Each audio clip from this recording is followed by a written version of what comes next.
Everybody messed up but me. I don't know what the problem was. Let's try it again. Here we go.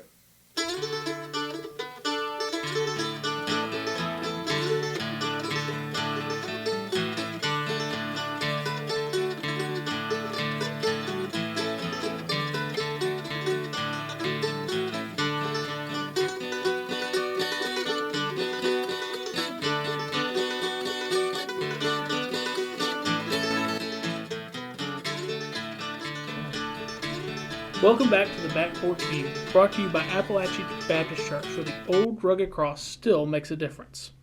Today we're going to continue on with our discussion on the family. You know, last week, Tyler, when we were talking, I shared with you an experience that my family had about an accident we saw on I-20 back in April when we were going on vacation, about a man that was laying there on the pavement, and they were trying to, the policeman and firemen were trying to tend to him, and we thought about the brevity of life. You know, I think it really comes as a shock to our systems when we come face to face with the fact that, you know, you and I are just passing through. You know, mention's made of being in our prime. And while there may be a few years where we can say we are in our prime physically, are those years simply all there is to say about being in our prime? Well, we talk about passing through, and Carolyn, I think of an old Jerry Clower joke. I love Jerry Clower jokes. In fact, I think the three greatest Southern gentlemen were Robert E. Lee, Louis Grizzard, and Jerry Clower. I might say amen to that, too. If you threw Bear Bryant in there, I might say amen to that, too. But I think about something he said is the doctor said, well, you know, you're living life that seems pretty healthy. And he said, Doc, I ain't living, I'm dying. But when you think about that statement, how true is that? Yeah. As we talk about, man, that's living. Or, man, you know, we're living our life. But each day we go through, we're stepping closer and closer to eternity. Mm-hmm. And the matter of the fact is, we don't know which step's our last step. And like you said, right now could be my prime. Mm-hmm. You know, when we leave here, when we stop recording this, there's not a guarantee that either one of us makes it home. True. Or wakes up in the morning. Or that the question, life is not a guaranteed. And so when we talk about living in our prime, are we making sure that what we're doing now is what's important? Or are we trying to put the important things off ahead because, well, we'll have more time for that? Yeah, you know, when I think about being in our prime, of course, you're still a young man. I'm over the hill now. I was thinking, though, does maturity have anything to do with being in our prime? You know, that's a very good question. I sit here and I think about some of the people I know that are very, very wise people. But then I also think of some of the people that I've met that are wise, and they don't seem to be that old. I've met very wise men. I think both of us will sit here. Some of the wisest sayings that I've ever heard came from Brother Jimmy and Brother Ron Thurman. Yep, true. Very wise men. But then I've also known men that were the same age as Brother Jimmy and Brother Ron that were not very wise men. True. I think about young people my age. Most people my age are not wise. Mm-hmm. But then I've heard some very wise things from very young people my age and even younger.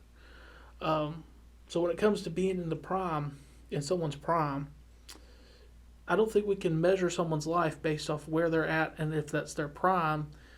So I think that the wisdom and those types of things ought to be something that we try to pass down early, especially when we talk about the family. You know, as we're preparing to start our family, as I look forward to life as a father, is that wisdom is something I hope to instill in our son very, very early, that he makes the wise decisions. Now, I know some people say you need to let him, I'm not saying that I'm not going to not let him have his fun. He's going to be a kid, but he should also be able to learn the wisdom of making the right decision. Mm-hmm. You know, thinking about being in the prime and all that, I was thinking today about my own self. You know, what do we have to offer the family when we reach 50? What do we have to offer our families once we reach 60 or 70? I mean, what do we really have out there we can offer our families? And then I guess here's the question, Tyler. Are they interested in what we have to offer? I mean, you said you've been here with us 10 years, and that's wonderful. But I wonder, is your son going to be interested in what you have to offer? Is he going to be interested in what your dad has to offer, and maybe his pastor, me? Is he going to be interested? Well, I think a big thing to step forward from that is they're not going to be interested in what we have to offer at 30, 40, 50, 60 if we're not offering it to them from when they're young, when they start. Mm-hmm.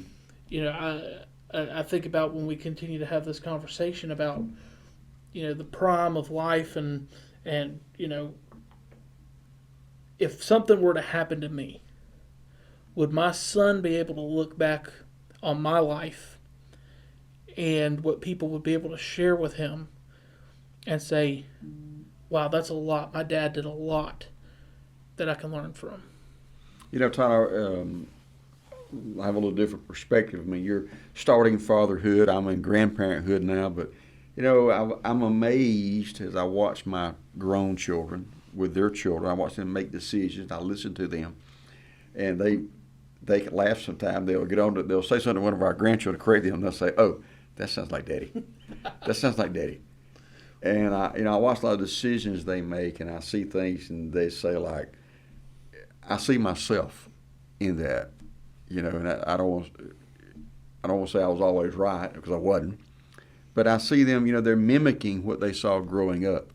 The way the girls react with their husbands and their family kind of reflects on the way their mother was. It reflects in the way that my son is with his family is a reflection of the way they were brought up. I think what I want to say here is that we don't realize how much our children are watching us. We say, "Oh, yes, we do." Well, I don't think we do. We don't realize just how much they're paying attention to every little thing we do. Yeah. I think about, you know, obviously I have not started that path of fatherhood yet where I'm looking forward to it, but, you know, I do find moments when I'm working on things at the house or I'm doing things and I go, man, I sounded like my daddy just then. And I find more times where I'll say things like, man, I sounded like my grandpa or my papa just then. And Mackenzie will like to say sometimes, you know, I'll get frustrated with something at the house and she'll say, your papa's showing. And you know, but then I think about those things like things I learned from my father, things I learned from my grandfathers. Those are things that I know now that I hope to, and some of those things to hope that I can instill in my son. And then there's things that I hope that I don't instill into my son that have been that I learned. You know, Tyler, you brought up made me think about a great point. We talk about worship and church and things, and I think about, you mentioned your papa, your grandparents. I think about my grandparents. You know, I see what's going on in church. I see how they went to church. And I see how they dealt with their family and provided for their family and led their family. And I see what's going on now. And it's a 180-degree turn. And I sit here in this chair, and I've asked myself this question a lot in my own private, quiet times. Were they wrong? I mean, were they wrong about how they went to church? Were they wrong about how they worshiped? Were they wrong about their devotion to God and their giving to the church through tithes and offering? Were they wrong about correcting their children? Were they wrong about that? It was so easy to see in both my grandparents. They loved Jesus. Church was essential to their life. And the worship of God was essential. A daily quiet time, they read their Bibles, was something you just saw go on all the time growing up. And now it's like we don't need to do that anymore. So, you know, I hope in next week's podcast we can talk about that a little bit more. Well, if you want to hear more, make sure you tune in next week for another episode on the family here on the Back Porch View. This has been the Back Porch View, brought to you by Appalachia Baptist Church, where the old rugged cross still makes a difference. Until next time, God bless and Jesus saves. Tell us. This is what we're just working on. Here we go.